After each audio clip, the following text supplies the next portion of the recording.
So I'm back on the East Coast, and I did not bring my Volano 200 with me. My original plan was to buy a Cannondale cyclocross bike, but seeing as I will have this Weehoo strapped to the back, and that's about 100 pounds of kid and waters and bug spray and extra tubes, the cyclocross bike is probably not the best choice. This is a KHS Town Country. Best guess it's late 90s, probably like a 98, and I pulled this out of someone's trash. It had a bent front rim that I was able to straighten out pretty easily, and decided to just go kind of crazy with the bolt-ons and add-ons with this thing and make it like a perfect bike for hauling the trailer around, and one I won't have to worry about if it gets damaged or ripped off or anything like that. So I'm probably still going to get the Cannondale later on, but right now I'm focusing on just turning this into a good trailer bike. It's a pretty nice ride. It's a KHS.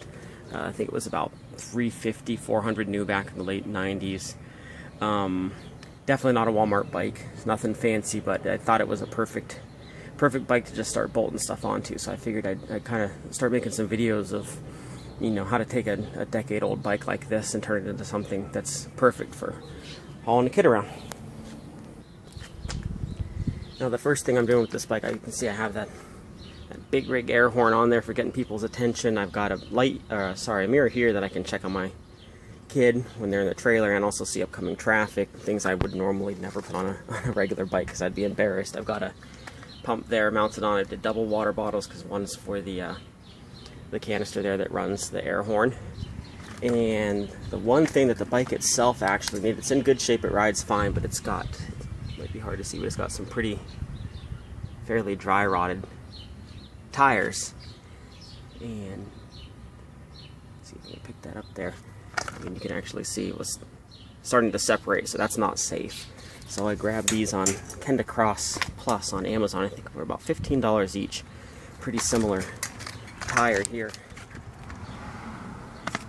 And what that's going to do is give me good low rolling resistance when I'm on the pavement, when we're going fast, and then also have these lugs on the side for if we're going on a gravel road or in some mud or anything like that. And in western Pennsylvania, there's always gravel or mud on pretty much every ride. So this will be the first upgrade today, is getting these tires switched over and leaving the tubes that are in there because they seem to be fairly new. And then later we'll be mounting on, I've got a couple headlights that I'm going to mount on there, and should be good to go for the first couple weeks of riding.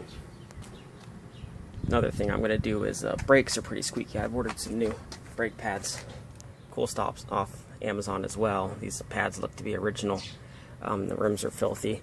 I'm going to, while I have this off here, clean this up. A lot of this actually just comes right off, so probably hit that with a little bit of steel wool or something and clean that up a little bit, and then I'm hoping that between cleaning this up and putting the new pads on, some of the squealing will be gone. Hope seems to be in good shape. Everything on the bike, I put several hundred miles on it last summer, and it seems to be in pretty good shape overall. Just need to get to some of the maintenance items. So I'll go ahead and get the new tires on there and put those brake pads on when they come tomorrow, and start putting some miles on it. So I hit this up with the Brillo pad for 2 minutes. I go over it again, but I mean, it looks so much better. And I think that's going to get rid of a lot of the crappy braking and the squealing, especially when we throw those new pads on there tomorrow. So I'll do that to the back wheel too. Not looking too bad. So I haven't washed the bike yet, but there's the wheels cleaned up. And with the new tires on, I have one of the tires on backwards. I'll fix that when my new tubes come in a couple days. That'll be the end of part one. It's already looking a little bit better.